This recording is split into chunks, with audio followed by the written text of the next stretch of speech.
I'm going to not use this one. That's yours. Okay. It's off, right? Turn Yeah, because I have a... it. Okay. Thank you very much. Actually, can you guys hear me okay? Probably not. I will need to. Let me see if this is going to interfere with the mic. I'm going to change what I just said. For the recording back there, is this going to interfere? I'm going to turn it back on. Sorry. Is this going to interfere with this? Okay. All right. Well, then I'm being recorded in the back there because we're hoping to put some of this up for Sustainable Connections. And I just want to say, I already got to meet a few of you mingling around, and I'm super excited because I feel like I'm around my people. And what I will talk about is being vulnerable and figuring out what our assumptions are. It's a human thing we do. You look around the room and you just make assumptions. It's just what you do. And I made assumptions here and felt my nerves climbing, and then I realized, oh, these are human beings. What was I thinking?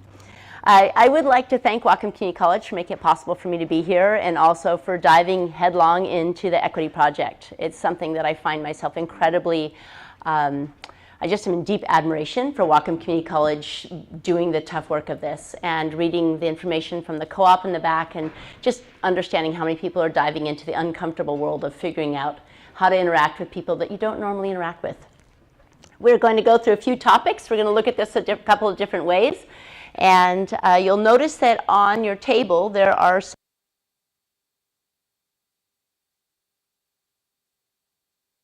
everybody at a table find a green card and a red card. So your green card is going to be true and your red card is going to be false. The other cards we'll play with later. I'll give you all a moment to find those.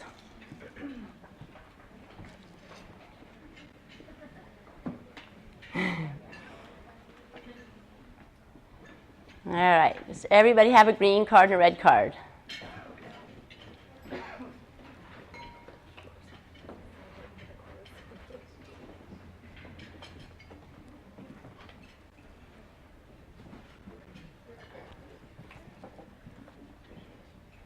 Okay, looks like the little flurry is over. So this is going to allow you to give me a response of whether you think something is true or false, because what I'm here to do is invite your curiosity.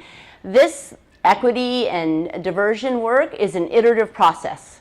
I'm still learning. There's expertise in this room in different areas. You're all still learning, and my hope is that we learn across our entire lifetime. So I'm planning to make mistakes moving forward, and I encourage you to get more comfortable with making mistakes. It's just one of the most powerful tools you can pick up along the way. And we're going to start by doing this little quiz. So if you think that this statement is true, you're going to hold up the green card. If you think it's false, you're going to hold up the red card.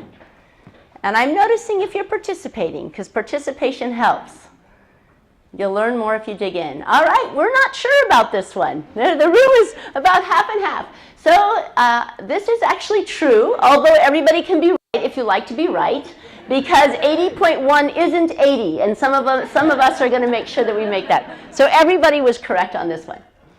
All right, so do you believe that Whatcom County is 10% Hispanic? I'm asking everybody hold up their card. Some people say, I'm not sure I want to vote. Okay. So when looking at the room, this one is false, although it is really close. We're climbing, so 8.83%. This is all based on the US Census data, by the way. Okay, what about how many folks that have an Asian background do you think we have in Whatcom County? You think it's 2%? Okay, we're pretty mixed on this one. It's nearly double that. 3.99%. Okay, that's awesome. Okay, somebody said, that's my people, and I'm excited. Okay, the top two non-English languages spoken in Whatcom County are Spanish and Russian. We have a lot more consensus on this one. A lot of people think this is true, and they are correct. So of the over 12% other language speakers, almost 6%, or 5.5% are native Spanish speakers, and 1% speak Russian. Okay, next slide. This is our last slide where you guys are doing great. Local veterans who've served in the military are predominantly from the Vietnam War in our county. We're saying probably not, but indeed it's actually true. 5,443 are from the Vietnam War, and then if you combine the other Gulf Wars, the close second is those from the Gulf War, almost 3,500. How about, do we believe that people under 65 with a disability comprise about 10% of our population, of our residents? About 10%. This is US Census data. Okay, it's mostly true. So that is false, although really close. If you were not doing the US Census data, if you were doing things like me, I'm deaf in one ear, that's a disability. I also have a standing workstation, that I have a disability, I can't sit for 40 hours a week. If you include people like me, that number's much, much higher. Okay, do we believe that people in poverty comprise 10% of Whatcom County residents? Okay, we have more consensus on this one, so this is our second. We all think similarly. False, 13%. The most prevalent crime category locally is property crimes. True or false? And for those who say, well, before I vote, I need to know what a property crime is, that includes car theft, vandalism. And we have another mostly consensus group here saying true. And that is 16 times more frequent than violent crimes. One of the things that we'll talk about are people with conviction histories and who you might be blocking out and what you might be meaning to block out. Okay, well, thanks for playing. We're going to get to those cards later. When we talk about that quadruple bottom line of people, planet, profit, and purpose, we're going to look at why the profit part makes sense in doing the sustainability people. But what I really, really want to emphasize today is your intention is going to make or break how successful you are in reaching out to people that are unfamiliar and probably then Probably you sat next to people that you thought, I could probably get along with these people. I pick a few clues, maybe what they're wearing.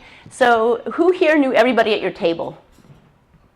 Nobody. Okay, so everybody here had to say, who am I going to sit with? And it's that little, I'll try this one. Now, I'm not going to say who here with where they sat, because that's not going to work very well.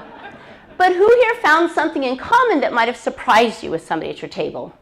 Okay, a couple of you. Yeah, okay, a couple of you. You chatted, depends on how much you chat.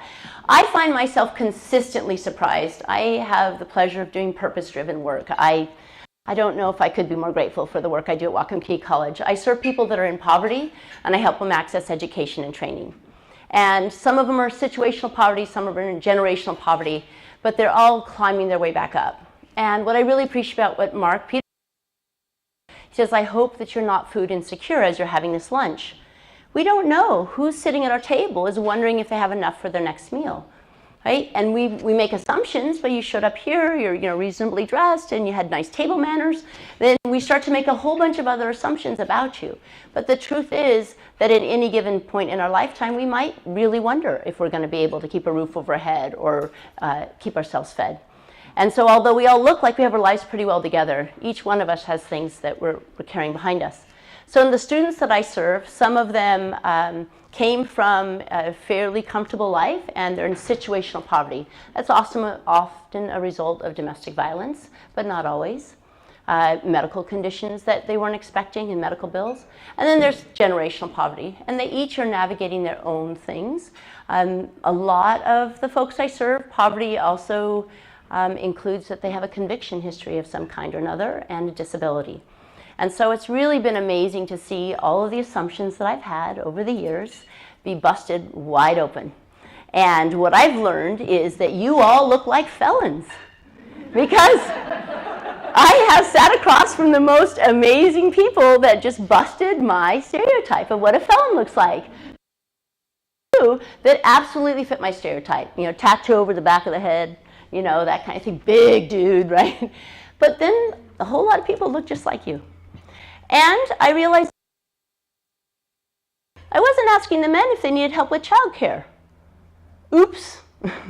So this is an iterative process, right? There's a lot more men raising their children these days. There's a positive and a negative to each of these things, right? Because a lot of times they're single parenting and they're just as stressed out as the single parent moms. But the idea is I actually have no idea who you are by looking at you. And so hopefully I can invite you to follow that journey with me. So if we do it with the right intention, if I'm genuinely curious, if I super duper care about connecting with you, you're going to let me in. I mean, there'll be a few of you that'll be a harder nut to crack, but most of you are going to let me in. If I'm more focused on the profit side, how do I expand my market share? And I'm asking you questions because I want to expand my customer base, yeah, I might not be so interested. If you're looking to come rescue me or help me instead of acknowledge the strengths I bring, I might be less interested. But if you're genuinely curious and say, you know what, I want to know if my valuable services are reaching you in your home or reaching you out wherever it is that you are, then you say, okay, now I'm paying attention. And if I'm reaching out to you with the idea that you're helping me by me doing this journey of uncomfortability, if that's a word, if I'm reaching out to you and saying, hey, I would really like to expand the diversity in my team and I'm not sure how to do it, can you help me? You're going to be met with a lot more reception. So I really do want to make sure that as we're talking about this today, we're looking at our intention. Because if you do this work, if you do equity, diversity, inclusion work, what you'll find is that you're set up a whole lot more for success. That broader customer base of reaching out to currently using your products and services help you weather changes. And by listening to people that aren't in your closest circles, you're going to hear conversations that you might not be privy to that might be really critical to your success as things move on. Because I'm sure you've noticed that the conversations that we all, and for each of us that's a different group, we're having 10 years ago are significantly different than they are today. So if we have a functional team now, and we expand into the discomfort of adding somebody who's new and different, that's probably going to go better than if we have a dysfunctional team now. So just when we talk about that intention, making sure that you have a place where you can have those uncomfortable conversations like Mark talked about, making sure that there's that place to fail forward in front of the team you already have, it's going to help you be a lot more successful when you fail forward into expanding in your diverse hiring. Once you make that step, once you start to add a wider variety of people in your staff and you're making opportunities for people, you'll feel better, they'll feel grateful, and you really can make a huge difference on your staff retention. But I'm not here to tell you it's going to be easy. It can be really fun if you use the right framework. Okay. So you have a piece of paper on, you should have enough for everybody to have one. And on it, it lists groups that I knew everybody could be a part of. So when I have a room full of these people, what I know is you were all born. And you probably know what year you were born. So if you look at this piece of paper, you can put yourself into a group. And on this, there are the events and inventions that occurred not only in the cohort that you were born in, which are your really formative years of these events and inventions, but also what's happened since. So I'm going to give you 7 minutes, give or take, to take a look at this piece of paper, absorb this information, and then we're going to have a group conversation with the 2 questions that are at the bottom.